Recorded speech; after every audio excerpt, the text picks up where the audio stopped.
All right, so do you have I guess we'll call the meeting to order and do a roll call. I guess, is that necessary when we have all our names in front of us? We have 5. Do we need 6? Do we need technical quorum? Yes. Well, I would say, I mean, we have a guest speaker, and what time is she joining us? She's here. Okay. Maybe I would be willing to bet, like me, people will continue to get on. Don't you think? Well, right at this time, we do not have a quorum. We only have 5.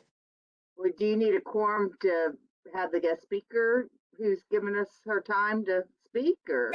We do not. So if you want to maybe call the meeting to order after she speaks in hopes that other people show up so we can discuss the other business. Sure. And I'm not sure what you need a quorum for if we're not, like you said, voting on anything anyway, but Just to have the meeting. just to have them. That's fine. Mhm. Okay. Well, it's up to the rest of the group that's all present. How do you all feel? That's fine. I mean, we're blessed to have this guest speaker take her valuable time to join us, so. Okay. And Holly just showed up, so we would have a quorum. Do you just want to go ahead and open the meeting now? Okay. So I'm just basing it on the agenda I have. So we'll open the meeting. And it appears that we have a quorum. So we're going to call the meeting to order. I don't know that we need to call for cases or anything at this time. I mean, should we kind of readjust this agenda? Do you have a motion to adopt the agenda, or do you want to amend the agenda? Okay, can I have a motion to adopt the agenda? I make a motion to adopt. A second? Holly? All those in favor? Aye. Aye. I really think we should move on to, I don't, correct me if I'm wrong, but we should let our guest speaker speak so she can go about her business. Is that inappropriate? Because that's not how the agenda is lined up. The next item before old business, before having her speak, is just the approval of the meeting minutes. I mean, if we just get through that, then we're still on task. Okay. I didn't go through all the procedure matters, but okay. Can I have approval for the meeting minutes for November 4th? So moved. Holly? Okay, looks like Steve is giving me a head shaking. Yes? Okay, all those in favor? Aye. Aye. All right, well, then we're going to move on to the guest speaker, Ms. Vanessa Adams Harris from John Hope Franklin Center for Reconciliation. We are very grateful and thankful for you to take your valuable time to come and share with us what Mr. Roundhead spoke to you about sharing, I believe. Thank you. It's all yours. You're welcome. And thank you all very much for having me and having the John Hope Franklin Center for Reconciliation have this time with you and do this presentation. I am going to have one expectation of us is that we engage in this conversation and this dialogue. And so what I'm going to share hopefully will allow us to see where we have come from here in Tulsa, Oklahoma, and so that we can see a way forward and help other people see a way forward through the difficulty of our shared experience in history as Americans. So with that, I will introduce you to Reconciliation Park, and we will start from there. And so I'm just gonna share a quick video, hopefully. They should go off smoothly. And please let me know with a thumbs up or something that you can hear this okay. You can hear it and that you can see it okay once I share it. Okay. And of course, even though we practiced earlier today, it's not wanting me to share. So one of the Okay. things, oh, it's coming up. One of the things to Okay. help it All right, is great. if everyone else were to turn off their video for a little bit, sometimes that helps bandwidth. So I'm gonna go ahead and turn off our video and then we'll turn it back on when we enter into discussion. Okay. So this is going to be about about a 2-minute little piece here. So let me just somebody give me a thumbs up that they can hear this.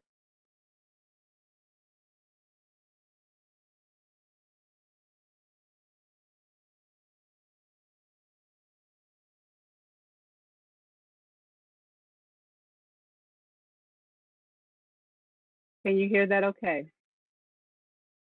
Oh, we can't hear it. No. Okay.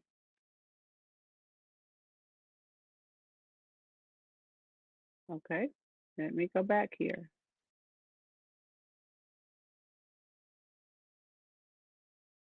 Well, this is one thing maybe that we didn't do earlier that we should have done. Pieces.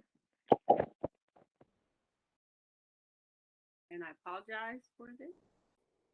Bear with me.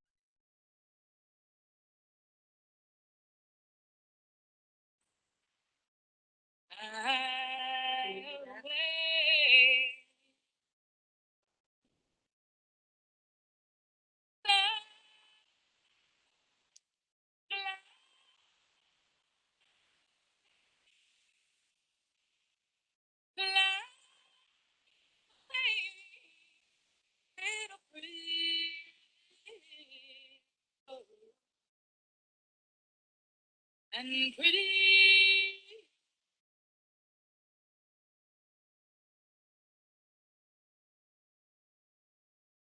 I see in your eyes. Your own tender love you bring, would fly.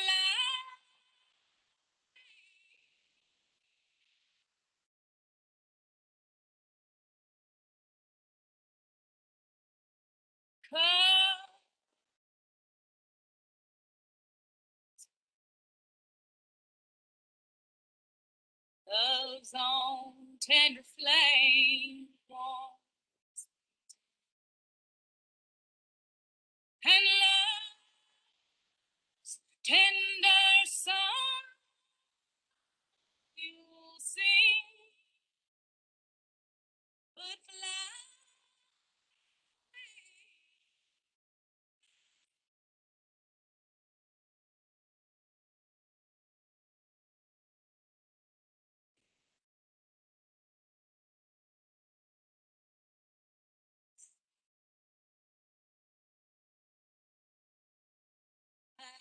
I cannot make you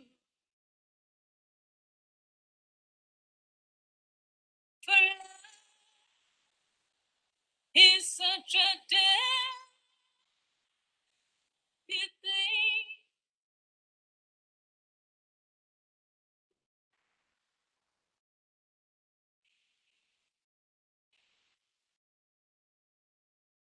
I'm not hearing much audio. I don't know about anybody else. So you didn't hear that? Didn't hear much of that? You just saw it mainly? I was, There was a song that kept kicking in and out, but Okay, okay. But you saw the imagery, yes, okay, right? yes. Okay. So let's focus on, oh, wait a minute. Let me get out of that. Okay. All right. So let me tell you where I am coming from. I am Vanessa Adams Harris. I'm with the John Hope Franklin Center for Reconciliation here in Tulsa, Oklahoma. And here in Tulsa, we have not a unique history to the African American experience, but a history, let's say. I am also African American, Native American, and of European ancestry. And I grew up here in the state of Oklahoma in a small community. How I come into this story of what happens here in Tulsa is by way of history and my interest in historical things. In particular, historical things that happen to African American and Native people.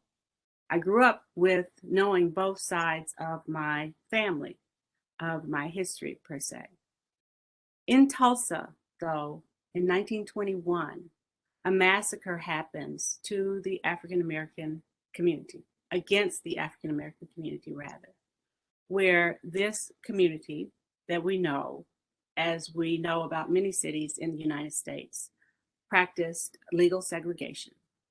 And the legally segregated area of Tulsa, Oklahoma was known as Greenwood. Well, Greenwood is just a street. It's certainly by no means is it a town. It is a street within the city of Tulsa, Oklahoma. And within that community known as Greenwood was about anywhere from 30 to 40 blocks of a community. In 1921, that community of 30 to 40 blocks was attacked by the white community in Tulsa. This is a known fact, and it's something that the city and the state has had to grapple with now for 100 years, because of course we know that 2021 was the 100-year anniversary. And so a lot has been uncovered and a lot has been going on just in the last 15 years around the work of preservation and what does that look like for a community that was destroyed, the history covered up and hidden, and then the community bit by bit is piecing things together and then wants to come into the fold of having the benefits of a historically relevant area. But you don't have any buildings from 1921. And you don't have any buildings from 1921 because, like I said, the community was attacked with fire, with looting, and with airplanes being put in the sky and bombs being dropped down on the community. And the community, as we know, a community exists of men, women, and children. Over 18 churches was in this 30 to 40 square block area, grocery stores, lawyers, doctors' offices, dentists, librarians, teachers, musicians, cleaners, laundress, maids, of course, doormen, laborers, all sorts of people who are in a community were in this African American community. And this is not special to Tulsa, but this is a community that exists throughout the United States. And due to legal segregation, then these people are trapped in a bound area. And those bound areas exist all over the United States. Whether communities really recognize it or know about it, they actually exist. And you have memory in the community. In 1921, though, the buildings were destroyed, not the community, because these people of African and Native ancestry, they survived. At least 7,000 of the members of the community survived this attack. And that survival is everything to these people here. And it's everything to the community because they don't just survive, but they rebuild their community. They rebuild without any assistance from anyone in the community that's willing to come forward with any names, rather. So they rebuild their churches and their office buildings and their homes. And yeah, the school that was left standing, the Booker T. Washington School, was left standing. We know why it was left standing, because it was a government building and it was not touched. And out of that Booker T. Washington School graduates Dr. John Hope Franklin, right? And Dr. Franklin goes on to become a noted historian around the world. So this community survives, And then we have to look at what happens after that as to why we don't have any buildings that we can show that, wait a minute, the community was here and this is what it did and this is what it looked like. So after 1921, the community rebuilds, and it has to fight against the city of Tulsa in order to do that, because the city powerful men at the time passed an ordinance, a fire ordinance, that said you can't rebuild unless you rebuild with fire retardant materials. And that was actually illegal for the city to do. And the community of lawyers, Buck Colbert Franklin being one of them, sued the city of Tulsa. And because he understood and knew the law and knew that you really can't prevent a man from providing shelter from for his family, then he was able to rebuild. I mean, he was able to file that brief, and then the community was able to bit by bit begin to rebuild. So we have a new building on the corner of Greenwood and Archer coming in 1922. And from 1922 all the way up through the Depression, the community is continually building and rebuilding and establishing itself in the area that is designated as an area for African American community. So then we get through the 40s and we have a thriving community. And in the 50s, you begin to see a shift happening. And then you get into desegregation and a shift begins to happen again. And then you get into the highway in the late 60s. And then you get into urban renewal in the 70s. And you see the demise of the community decade by decade by decade.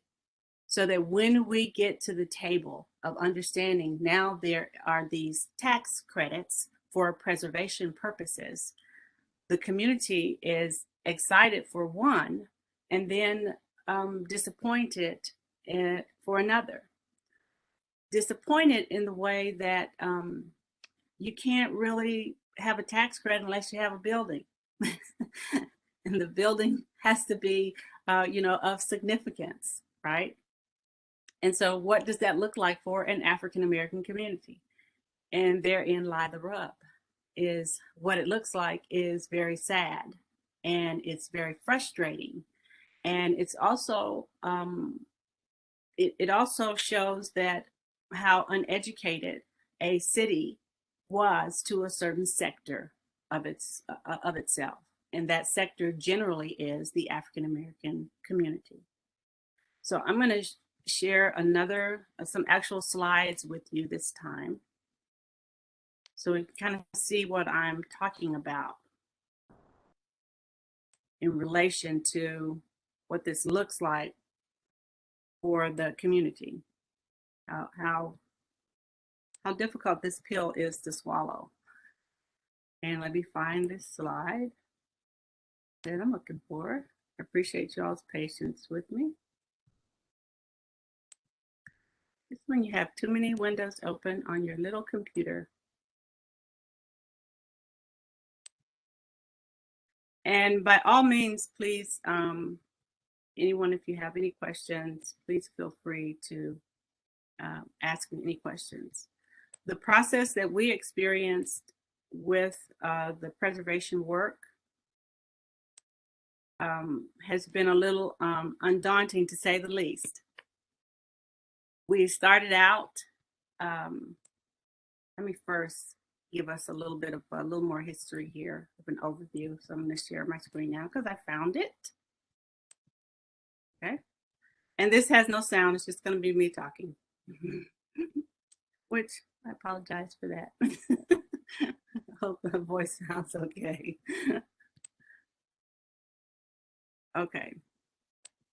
Can everybody see that? Okay. Somebody's nodding for me. Thank you very much. Great student. So this says how we got here, meaning how did African American people get here and where is here? Here first is Indian Territory. This is the area where Native people, primarily those people from the Southeast tribes, being made up of the Cherokee, Choctaw, Chickasaw, Seminole, and Muskogee Creek. So my tribal affiliation is Muskogee Creek. And how people get here is during Indian removal, right? And so this is what maps look like for Indian removal. And as you can see, in the native people right here come from this area in the South. This is the South.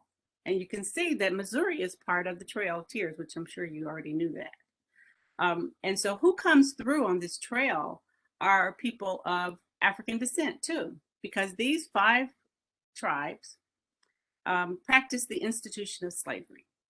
And in that practice that started before Indian removal with them, and on this Trail of Tears are people of African ancestry, both enslaved and free, because oftentimes these people who were enslaved, once they were able to leave a plantation area, would gather with some native people, and the native people necessarily did not enslave them, but some tribes then did. We can have more discussion about that. Here is another map that shows the trajectory of how they travel from point A to point B and from where. And you can see the points of the little points of where they might have started from and who came out of where. And I don't know how much you all have done in your city about that native footprint there in Jefferson City and who was there, and why that really does matter when we're going to talk about preservation, because some more people should come to the table. Here is what the territory looked like. At the time, this was all Indian territory. It was not split up into Oklahoma territory and Indian territory, not until later on. But you can see where the different tribes were dispersed.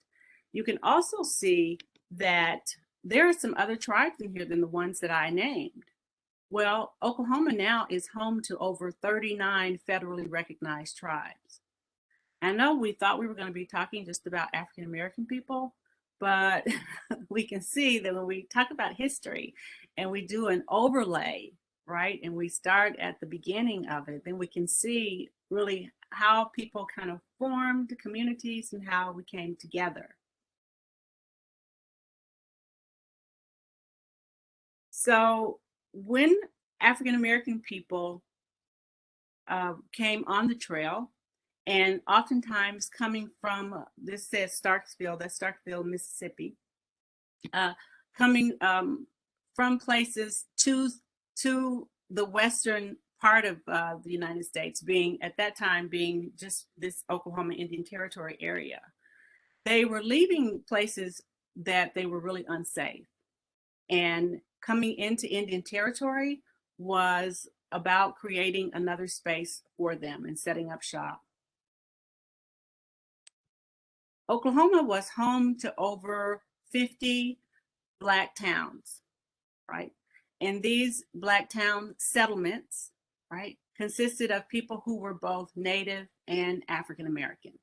And these places, like these little towns, were feeder places for the bigger city of Tulsa, Oklahoma. So although many people traversed from faraway lands like Mississippi and Georgia, after the Civil War, they come first to these little towns, and then from these little towns, they come on into Tulsa by way of, word of mouth generally. Tulsa in particular, and this is a slide on Boley, which is an all-Black town, and it came out of the Indian Territory, established in 1903. So here is a general map here of Tulsa, right? And you see this word appear, allotments. So Oklahoma, again, in Indian Territory, begins to split up the lands of Native people into allotments. These allotments, of course, are tracts of land, anywhere from 40 acres to 160 acres. So a family that was part of a tribe, right, could actually have a great deal of land, with the Dawes Act and the Curtis Act, which both of those 2 acts were about breaking up tribal sovereignty.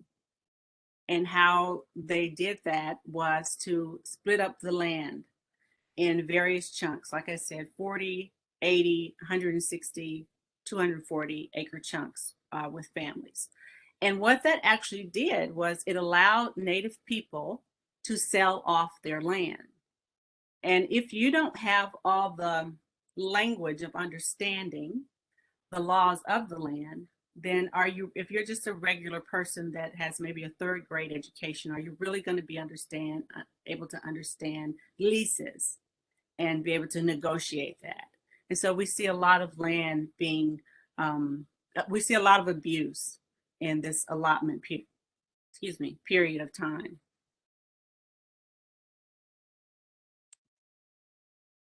Tulsa, in particular, sits within the boundaries of three nations: Muskogee Creek, my tribe, the Cherokee Nation, and the Osage Nation. And in the 30s, the Daughters of the American Revolution put up a plaque here to denote and to recognize that area where that boundary meets. Oh, and by the way, when they initially did this, they did not invite any tribal citizens or any of the chiefs to come and participate. And we just had a ceremony last year where they rededicated this, and all three of the chiefs from the Muskogee Creek, Cherokee, and Osage Nations were there. And it was a good moment there of reconciliation. Greenwood pioneers. O.W. Gurley was a surveyor in the early 20th century, and he came into Indian Territory initially as an educator and a surveyor. And he really went all the way over to the Oklahoma City side, and that's where Perry, Oklahoma is. And he was a principal as well as a real estate person and some other job he held over there. But he was very industrious. He comes to Tulsa once he hears about opportunity in Tulsa. He comes to Tulsa and buys 40 acres of land. He buys this land that sits adjacent to and it's on the original town plat of Tulsa. And he's an African-American man, and he begins to sell his land, making sure, because he's a surveyor after all, so he knows that he can bring in and sell the land to other Black people. And so this campaign begins across the United States for Black people to come and set your stakes up here in this Oklahoma Territory area. And many Black people began to come from those small towns and do that. J.B. Stratford was another architect of the known area called Black Wall Street or Negro Wall Street at the time. And that just denotes how many businessmen, and how successful that they were. This is an image of one of the really popular historical points of reference is the Dreamland Theater. Even though there is no building now to recognize it, we do have a lot of history on it. And the family, like I said, is still here and are still recognized as being part of a very prolific business center of the African American community.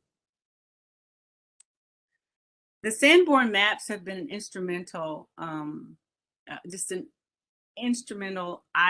eye-opening discovery for the community in understanding how we get to know about where people were and how they were living, and that it wasn't this made up imaginary place of Oz, but it was really real. And so when we start to look at the Sanborn maps that were created, we can see that in a certain little section right here, in this little section right here, this Greenwood Street, this street right here is called Archer right here. Now it's called Archer. Back then it was East North 1st Street. And then we see the railroad tracks going right through it. Well, are we talking about that the African American community was just right here in this little area? Or was it much wider and longer than this right here? Or did these are little houses, as you all know from looking at many maps, and these are buildings. And so why is this significant? And why are these buildings not here today, or what happened to these buildings? In 1916, Tulsa passed an ordinance that said if 75% of the neighborhood is white, the only way that Negroes can live in that neighborhood is if they work for a family. And they could live in the house of the family, or the family might provide a little house in the back of it, normally near an alleyway or something. But that could not exceed 25%. If the neighborhood was 75% Negro, the only way whites could be in that neighborhood, not live, but be, was they had to have some kind of a business. So we're talking commerce. So we're talking about commerce versus neighborhood when it comes to understanding or viewing an African-American area, or at the time, a Negro area. That's a really good distinction to make. And that's a question I would have for you all. What was the ordinance of the structure of how Jefferson City was going to be set up for Negro life and white life? Were they ever going to share the same space, or was it decided and designed where there would be a specific area for the African American community? And if that's the case, where is that area, and how did it look on a map? In 1951, here is the street of Greenwood looking north. And so when we started kind of delving into and listening to all the stories of, no, this was a thriving place in the 50s and the 40s, and there was a grocery store over here, and there was a building right there, and we went to we rode the trolley car down the train, down the tracks, downtown, because it went right in the middle of the street. Well, this is a photo from the 50s, and we can see how many buildings and homes. And I mean, this was a pretty wide street, and that building right down there, that's a triangular building, that was a hotel.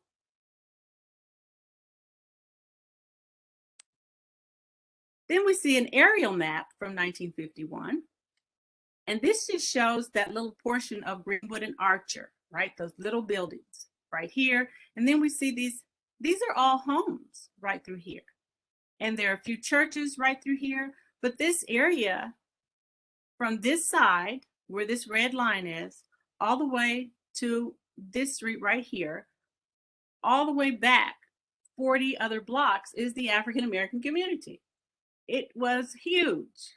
Over 10,000 people in 1921 lived there. So of course it grew after 1921.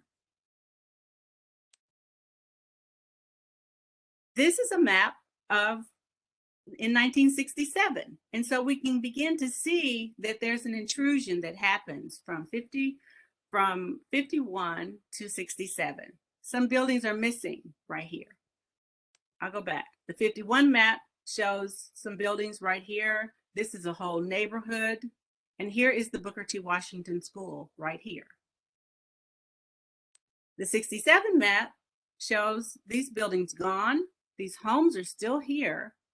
And the Booker T. Washington School is still here, but by 67, this building has been closed, and it's condemned shortly after this. And here is a view of 1977. The magical highway then appears, and we can see the disappearance of a lot of things. We don't see those little houses through here anymore. We see vacant land all over the place. This is the western boundary right here. This is the eastern boundary. This is the southern boundary. And then the northern boundary is further on up. But we can see the vacancy happening here. And it's devastating to the community. And this is what that area looks like today. Right? And so this is a painful map for the community to look at and to deal with. Because here's that little area right here, that corner, Greenwood and Archer right here. Here are those little buildings are right here. This is Archer, I'm sorry. And here are those little buildings right here. It's 9 buildings left now from the rebuild of 1922.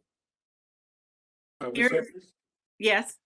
I just wanted to make a comment on a portion of your maps that you showed there.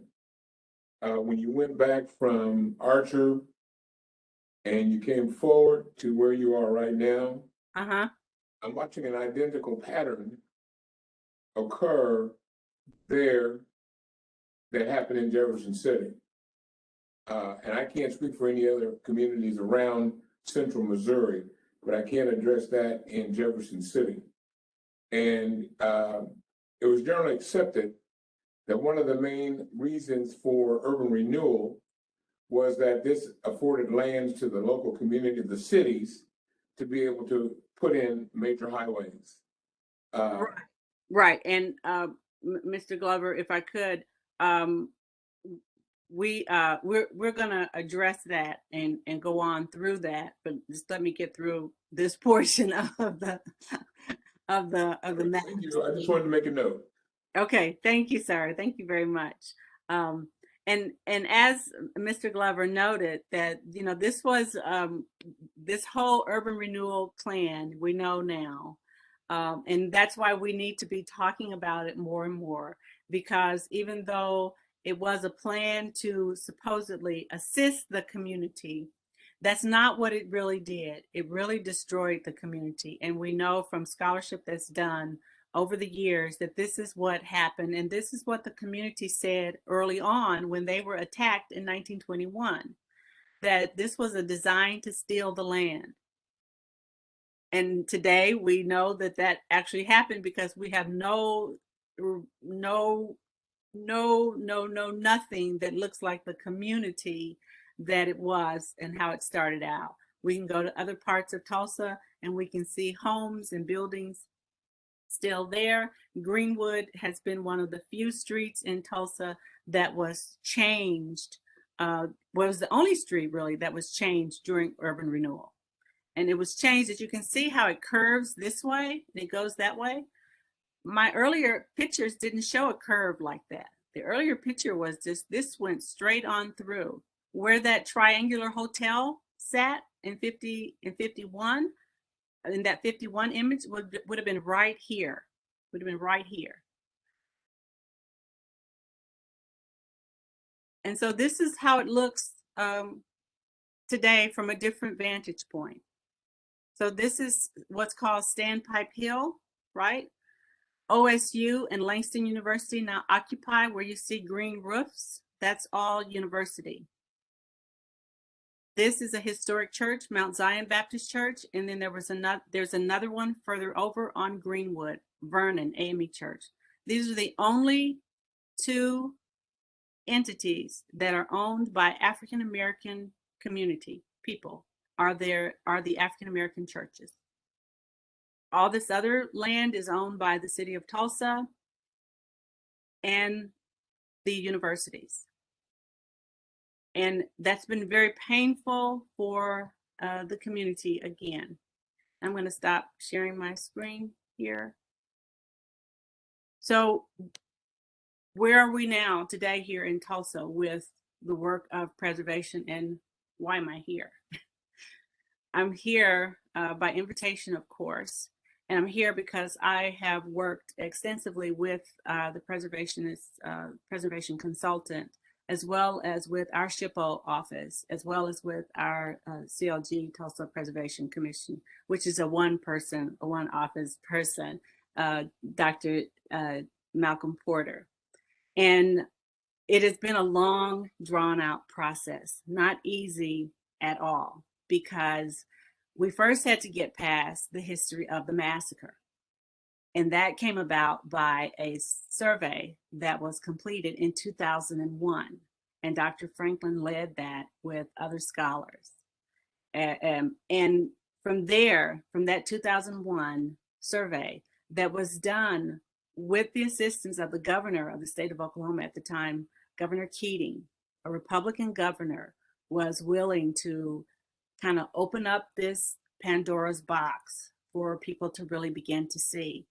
And why that was because in 1995, the federal building here, the Mural building in Oklahoma City, was bombed. Timothy McVeigh left a truck outside and blew up the Mural building, which was a federal building.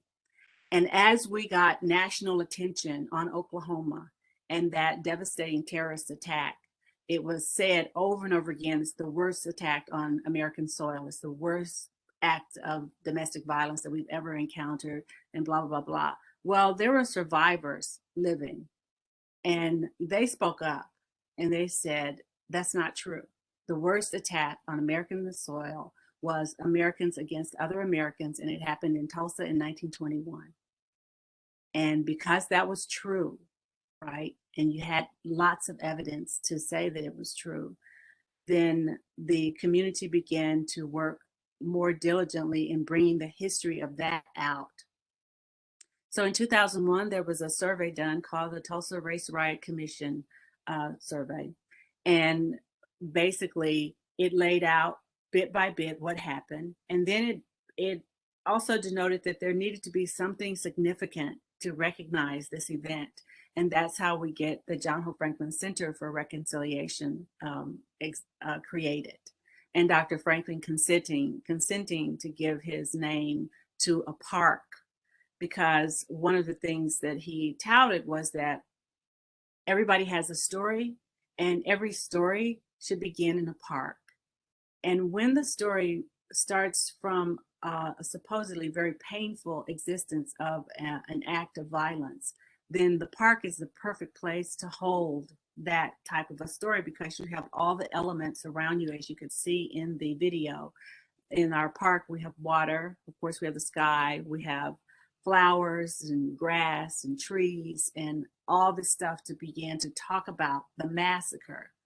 But then we have to move on from there.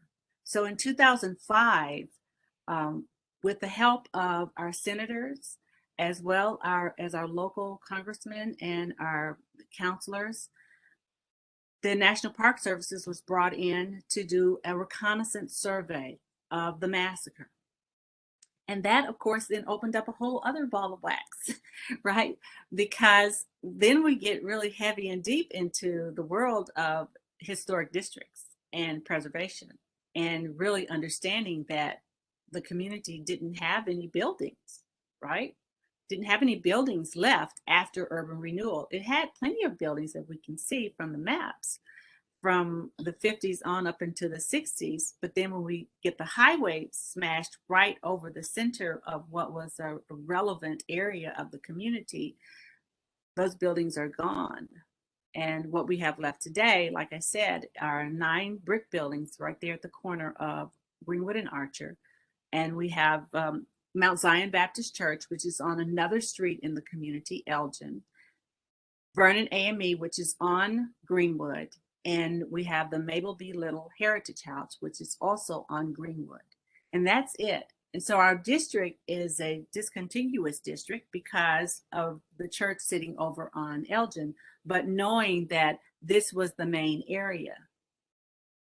With the assistance of the National Park Service's historian, we have been able to cull together a district that will be in 3 phases, because it wasn't surveyed all the way through, right? It was surveyed for the massacre, but it wasn't surveyed for the continuation of the community.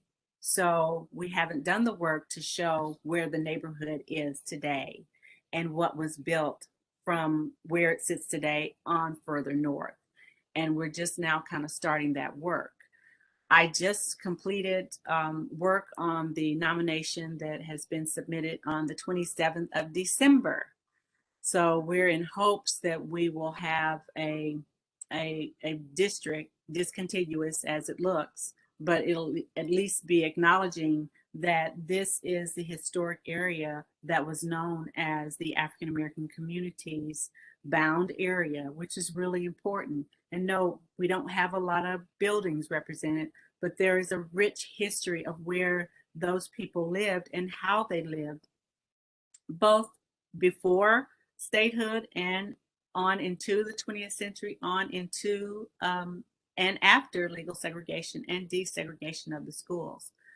all that stuff is relevant for us to talk about and bring forward, because we know from lots of work that's being done now with the African American Heritage Fund that the National Registry has available to us, that we can do surveys and we can do research and have pertinent information about those African American places that are really important. We've had lots of discussions and lots of angry, passionate meetings, and I certainly understand where you are, where you guys are, and where you hope to be. The main emphasis and the focus that we had to keep in front of us was we were determined to not only know the codes and know the laws and understand what preservation is, but then let us grapple with that in a very open way, that this is how it looks. You know, there were many times when literally we were yelling and screaming at our preservation office. And I understood that their hands were tied sometime because they're just following, you know, this is the law. And we have to admit that certain people were not at the table. Even just regular white people were not at the table when the preservation laws, when the codes were established. That was for rich people. That was for people of this, you know, some type of significance. It wasn't designed to hold one day that there would be people of color who would be coming forward and say, no, this little building here is significant and this is why. So with that, if you have any questions, the three things that happened too that helped us a lot is that we were always working with our state senator and representative, and sometimes it was good and sometimes it's not so good, but we know that we needed to have that network. So what we were able to do was we had the Race Riot Commission report. Then we had the National Park Service's reconnaissance survey. And then, because for the most part, the community was always fighting about where it actually existed, right? And so these maps became crucial to where it actually existed. And then we had the city councilors promote a resolution about the actual boundaries of the community. And when that happened, we started again with a nomination to say, this is how this looks, and many conversations back and forth. And finally, we're able to establish a historic business district, which was done last year. And now we're trying to do the overall district, like I said, which is just going to be a discontiguous district only in phase 1. So we have 2 more phases to go. That's how we were able to kind of have an agreement. And it was all around this history of the massacre. And when we look at how long the massacre took, and the fact that the community rebuilt, established itself, and descendants are still there today, then isn't it more important that we acknowledge the fact that the community survives and it wasn't destroyed, but it actually survives these continual onslaughts of violence in policy, in actual violence with weapons, and then just with the community separation. But thank you so much. We so appreciate all of your valuable time and energy, and Oklahoma is truly blessed to have you as an advocate for sure. Does anybody have any questions? This would be your opportunity to ask any questions y'all might have.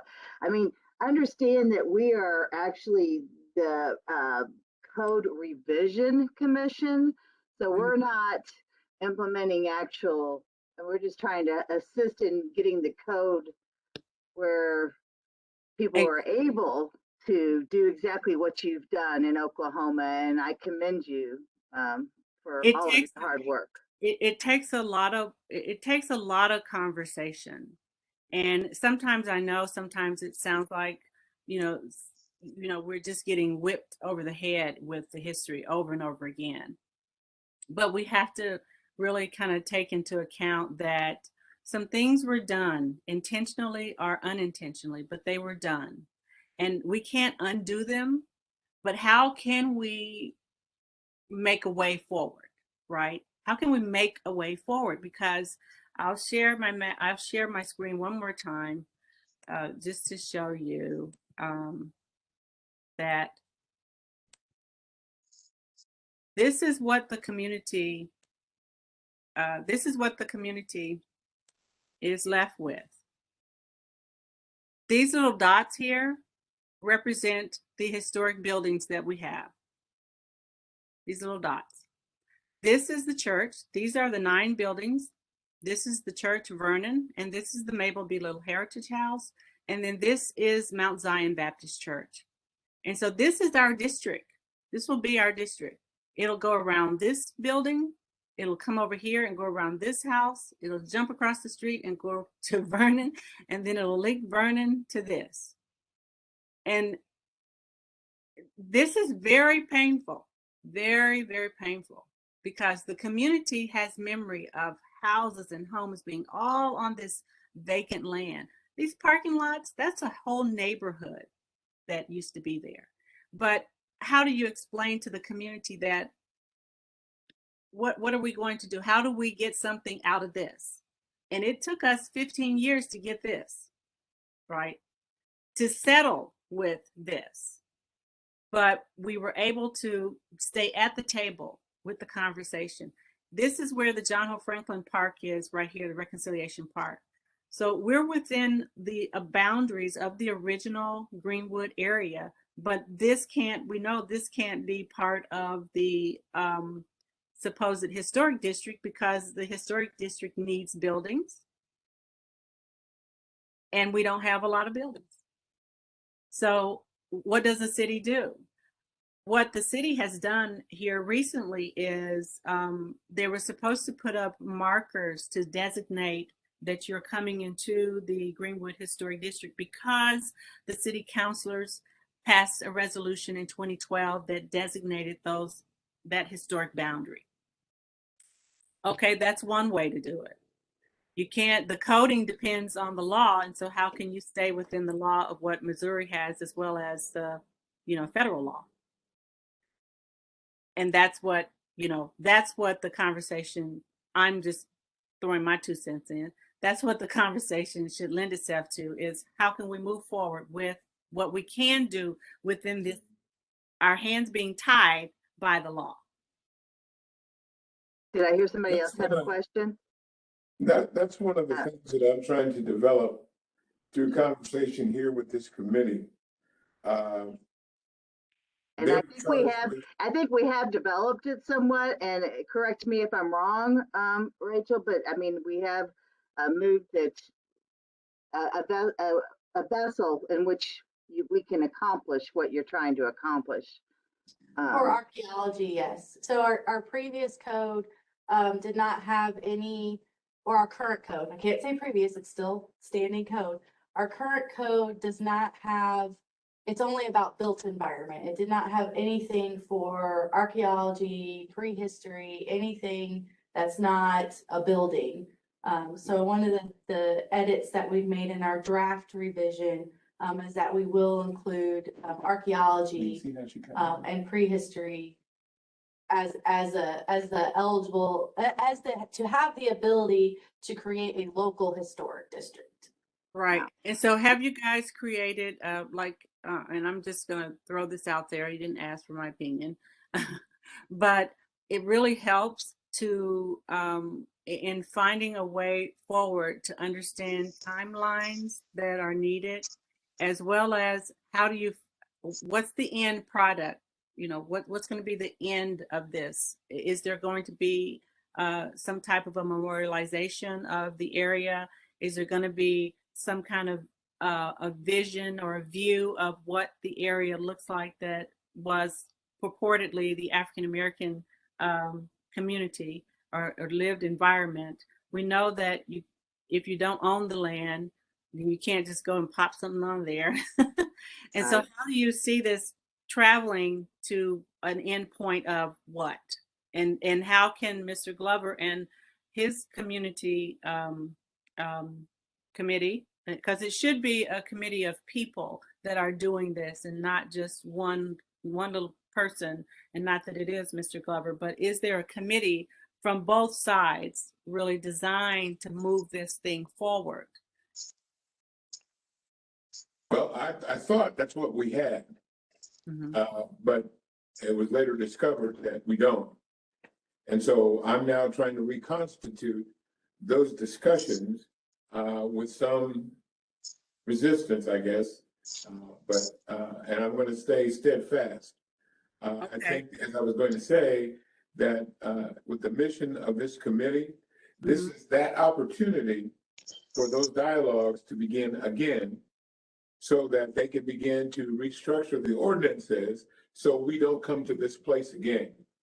And one of the things that I'm very happy about is that we're able to sit here today and now have this dialogue that we didn't have 8 years ago, that we didn't have a month ago. Right. Now, hopefully, that this is going to open up some dialogue. As you said, you know, we have now come to this point where African American communities are now realizing through education and experience that they don't have opportunities to have these historic districts, simply because, as you said, they were not versed in the law. Right. That they didn't have the opportunity at the time to dissent what was happening to them in their communities. And now here we are some 60 years later, the end of the urban renewal resultant. And now we're saying, wait a minute, what is it that we can do? And so if you don't have people that are listening, open-minded, and willing to say, well, just to give you an example, I didn't have a part of it. Mr. Glover, Mr. Glover, if I could just interject here just a little bit in saying and suggesting that an entity like this, and this is a city entity, is this right? This preservation committee? Correct. It's Correct. a formal Right. council committee. Okay, all right. So this committee is limited as to what it can do if we don't have more of a collective voice coming forward of community advocates, so to speak. So because this committee should be the committee to move forward what the communities committee has said it wants to have happen and have a voice in, if that makes sense. Because that's what we had to do over and over, time and time again.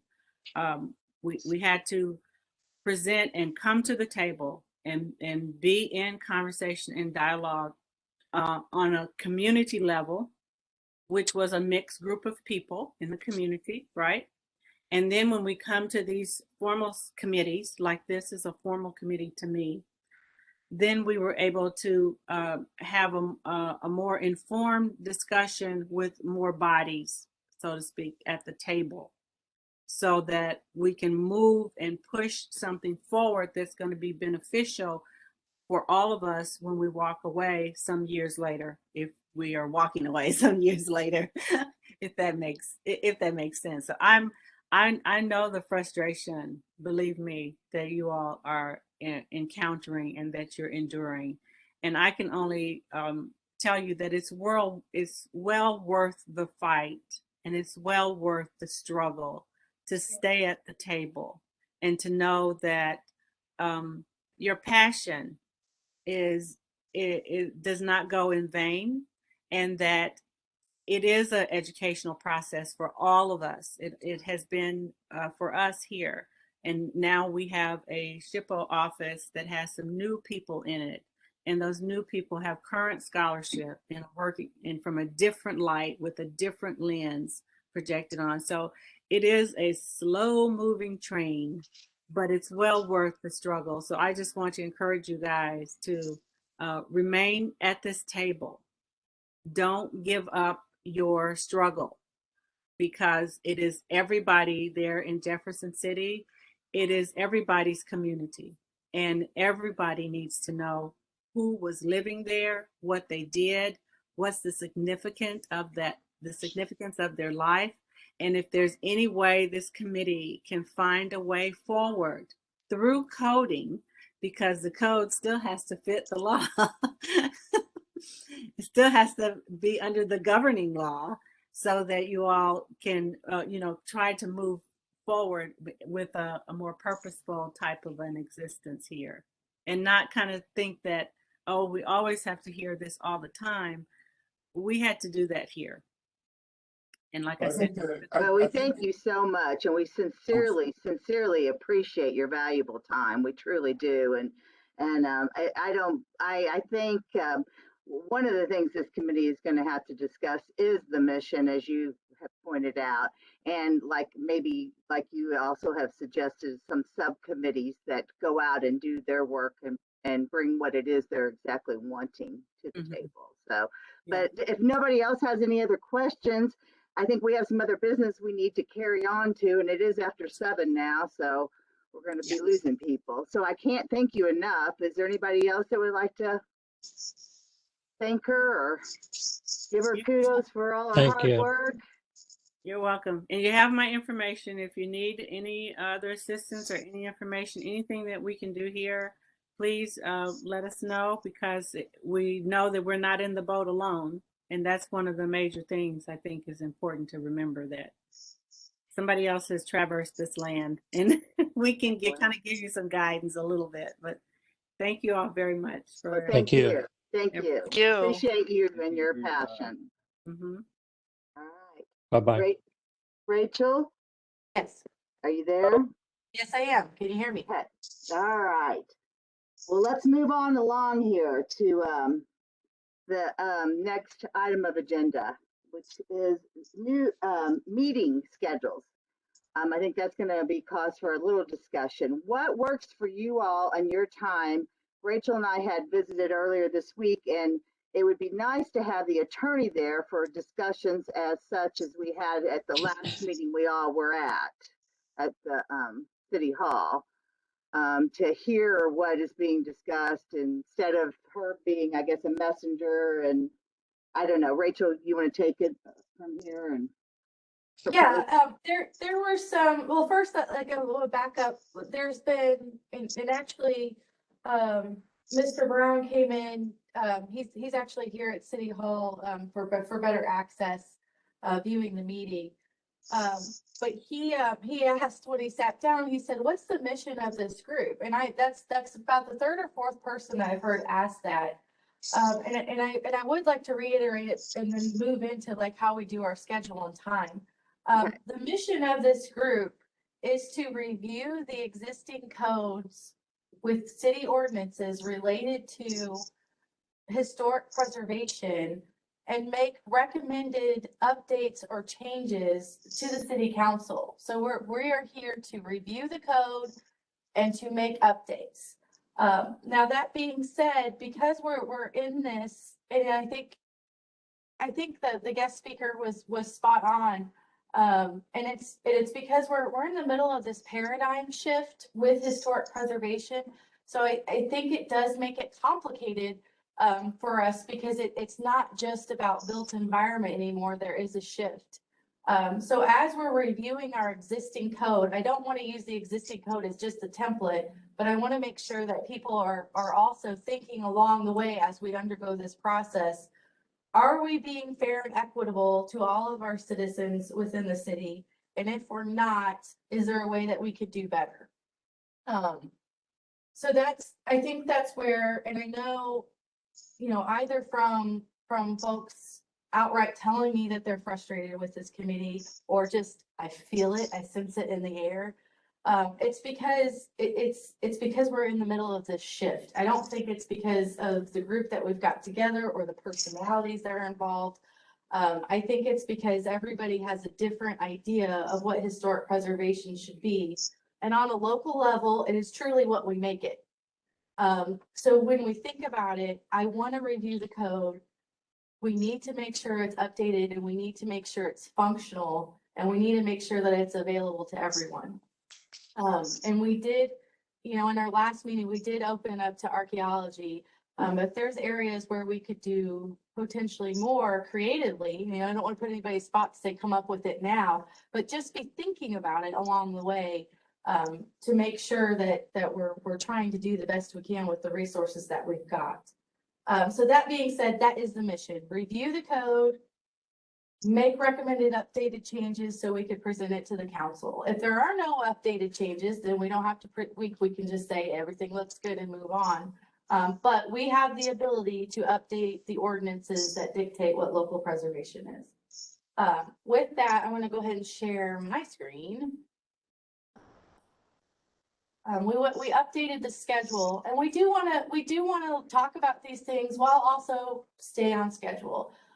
So this the original timeline that you were given does have the mission, the purpose of the revisions to the Historic Preservation Code. We have all those different things. It's also part of the Historic Preservation Plan. So that's why we are here. We may go down rabbit holes and get a little confused, but at the end of the day, we're here to make the code a better product for everyone to use. The timeline of it, at the beginning, we said this sucker could take 18 to 24 months to complete if we're doing it properly, if we're undergoing it thoroughly. So when we come back, we're kind of, I kind of went down a tangent, sorry, Bunny, but I do want the attorney to start coming to these meetings. And whether or not that means we change the time of the meetings, or whether or not it just means that he has to come in at 6 o'clock with the rest of us, that's up to this group. I think I chose 6 o'clock at the beginning of this because this is what the Historic Preservation Commission does. But if you guys want to meet at a different time to make it more convenient for yourselves, that's completely up to this body. But what we're going to do is we're going to start having the attorney to come to the meeting, so that way we don't have so much back and forth, and maybe we don't lose momentum as we're going through these processes, and we can make decisions on the spot. So that way there's not as much frustration, because I'm frustrated, and I sense the group is frustrated as well. So we can go ahead and send out, there's nothing that changed except for the dates. So right now we're on task for April 23 to be at City Council. So that's the lengthy process that we have in front of us, that we want to go ahead and get through. But as far as time, that's of meeting time dates, that's completely up to this body. Is there any discussion with anybody regarding the time of the day, making it more appealing to the attorney? And thank you, Rachel, for discussing the mission, because I have wanted to have that discussion, and we may need to bring it up at the beginning of each meeting to just stay on task and to stay focused on what it is we are here to do, so that we can get these other things accomplished that, Ms. Harris has been able to accomplish in Oklahoma. So is there any time, anybody else have a time preference, or? This is Holly. I can pretty much make any time work if I'm well aware of it ahead of time. And if we have it on the set schedule, then I just work around it. So even during the day I'm flexible with that. Dr. Green? I am retired, and so I am flexible as well. I'm retired as well. And, in December, we tried to have a 4 p.m. meeting. It didn't work out, but that would be a great time if that works for people.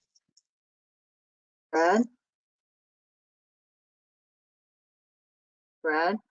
Yeah, I think 4 o'clock could probably be the earliest. I don't have the luxury of being retired, but I think those times could work if we know ahead of time. We might have less people show up, though. That might be the downside. Donna?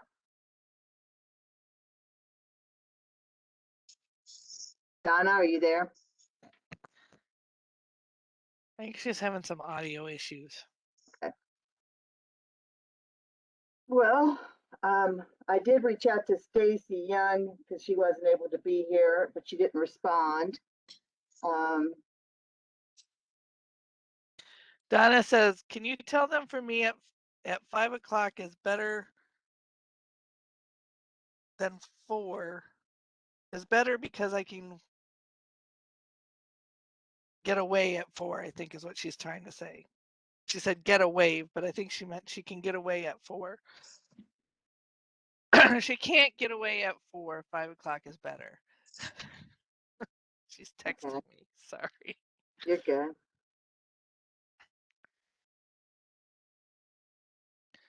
Well, I mean, I don't know. I'm not hearing a general consensus here from anybody that has any strong feelings about it. I think Rachel was trying to maybe accommodate the attorney not having to come in so late. So, I mean, 5 is a little difficult. He does it all the time. He'll be fine. It's just because of the last meeting, there was requested to be at 4, and so I thought, well, is it better for everyone? Because we could certainly accommodate that.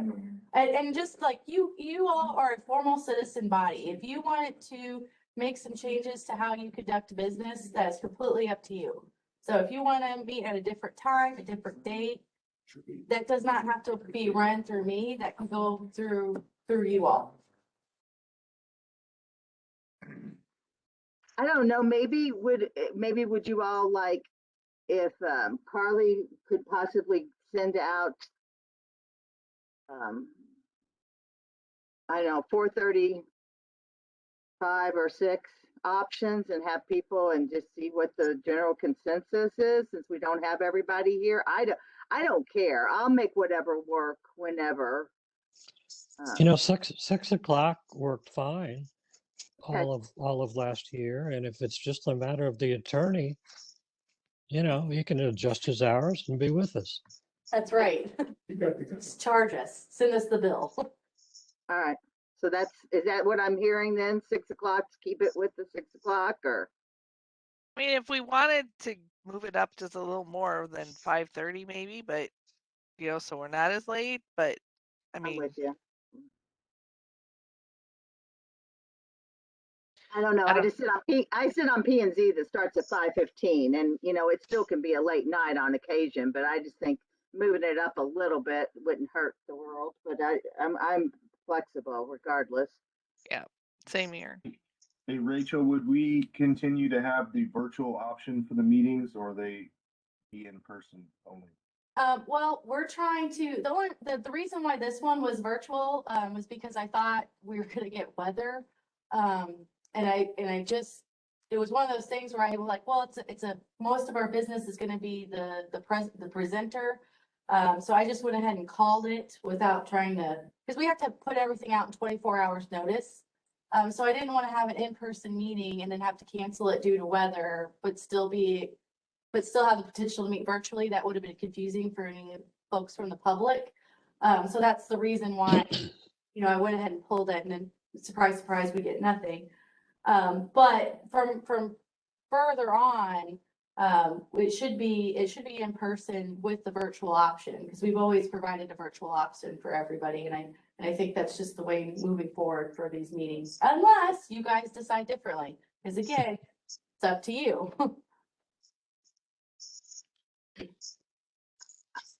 You tell us. Do you all have a preference? I'm sorry, Holly. That's me.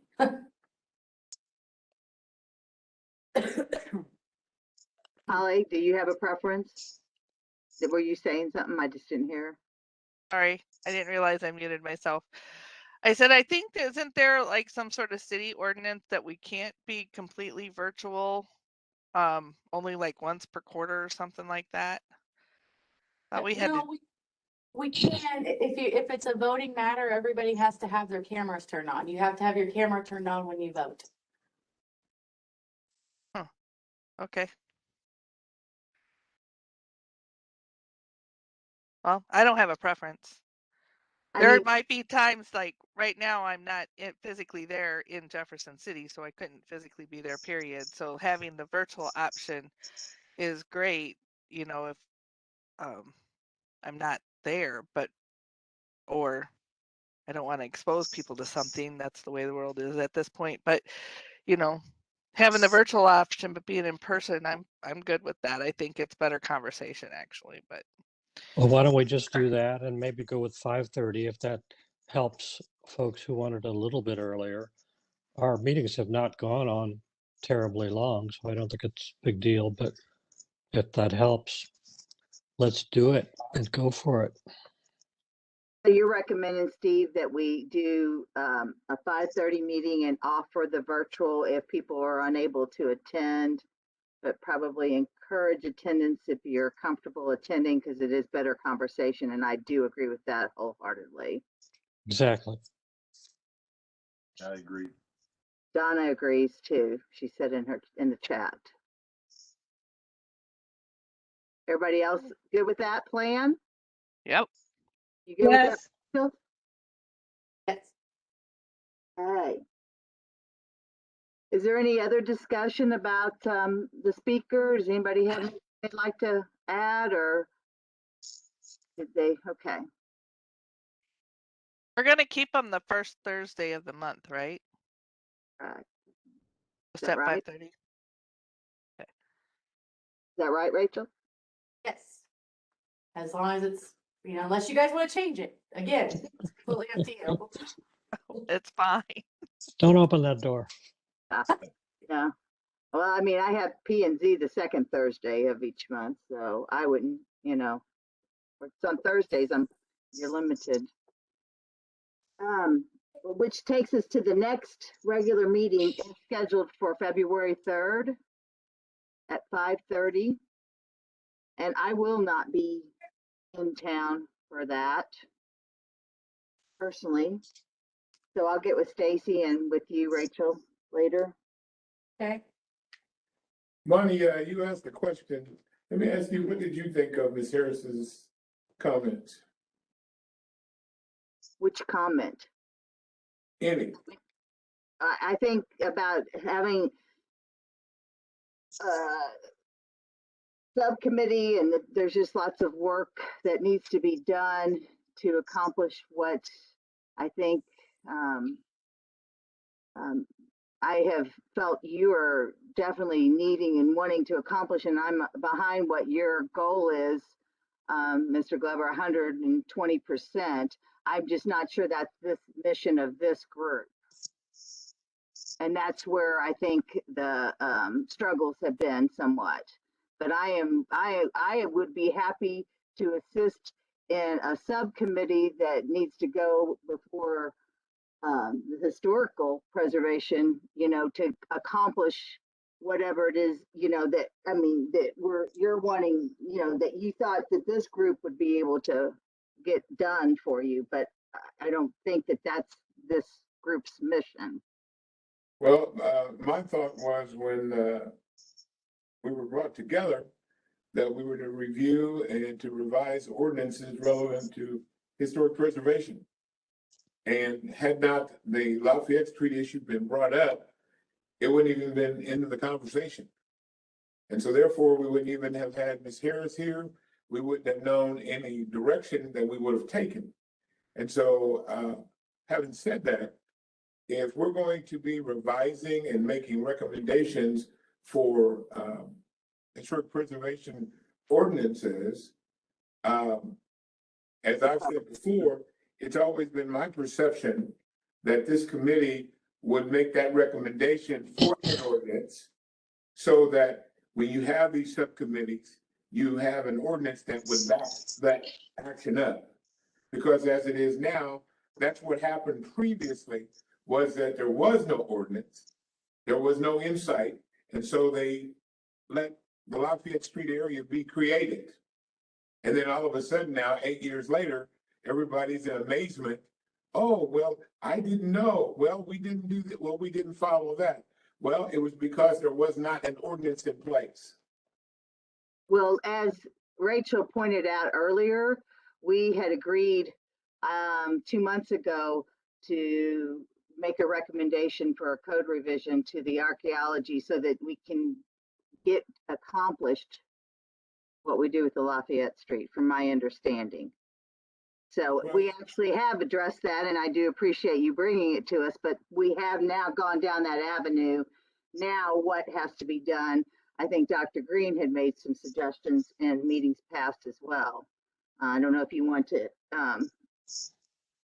intervene here, Dr. Green. Actually, I don't, but one of the comments that the speaker made was that there needs to be a community group. And Mr. Brown, you're beating the banner all alone. And basically what she's saying is that you got to get other people from the community to help you do the various and sundry networking, advocating, research, whatever, in order to get this done. So we can revise the code, and since you're at the table, you understand if we revise the code in this way, then the thing that the Jefferson City community, African American community, wants to get is, one, our name on this map, our district recognized, whether there are buildings to be recognized or not. All of those things can happen, but it can't be this committee to do it.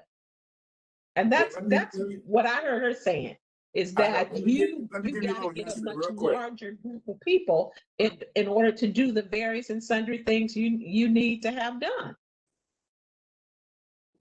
So is that what you heard? I mean, that's what I heard. Let me say something real quick. I'm not on mute, am I? Okay. Let me do something real quick. Let me bring you up to a speed here.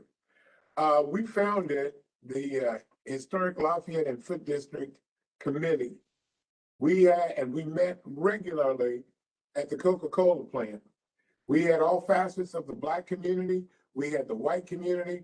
We even had the mayoral candidates come and speak at our meeting relevant to these issues. And for whatever the reason, they splintered off into a subversive group that tried to undermine what it was that we were doing for the Lafayette Street Foot District. So we have already gone down that road where we have reached out to survey the community, both Black and white, both from the businessman standpoint and then from the political side. So we've covered all the bases. And so we've done that. And we've never had a consensus of everybody coming to the table. And so once again, I'm not immune to saying, let's reestablish contact. But I just wanted to let everybody know that we have already done this outreach. Sure, I don't think I ever doubted that. It just isn't this committee that's going to accomplish what it feels like you're bringing meeting after meeting, what we can do for you. We've accomplished a vessel in which now it can get zoned the way you want, so to speak. Well, let me correct something. I'm not wanting anything done for me. I understand, and I agree 100 wholeheartedly. Like I said, I would be willing, I want the same thing. Well, I'll tell you what, maybe we need to have some conversation apart from the committee here so that we could ascertain a specific direction, and so that we will know how to incorporate not only the committee here, but the different facets of the city government, whether it be planning and zoning, whether it be the liaison from the council. We need to have some private conversations, and I agree, so that we don't have to become dogmatic and then dog down the attempts of the committee here. But this is the only forum that I have seen thus far where everybody wants to sit down at the same table and discuss these. So above that, I'm agreeable, but yes, let's set up a forum where it's appropriate. But up until now, this is the only forum that's been available. I do want to point out that Donna made a comment in the chat. I know she's having trouble with the audio. She pointed out that Historic City of Jefferson has a subcommittee with Gail Jones, Patsy Johnson, and several other folks. So maybe there's opportunity there. I don't know, but I just wanted to highlight that she mentioned something in the chat. Yeah, that sounds like a group to ask to meet with for sure. I can't hold it. I can't hold it. Part of that group was what was a subversive group that was trying to undermine what we were doing. So I have some issue with that. I see. Well, I think there's been some good conversation today, and I think we've got some things, goals to meet according to what Rachel has put before us as far as dates. And if there's not anything else, I'm gonna ask for a movement to adjourn. Second. So moved. All right. Well, I will not be seeing you all in February, but happy meeting in February. I will look forward to seeing you in March at 5:30. Happy New Year. Happy New Year. Thank Stay you, everyone. healthy. Bye-bye. Thank you.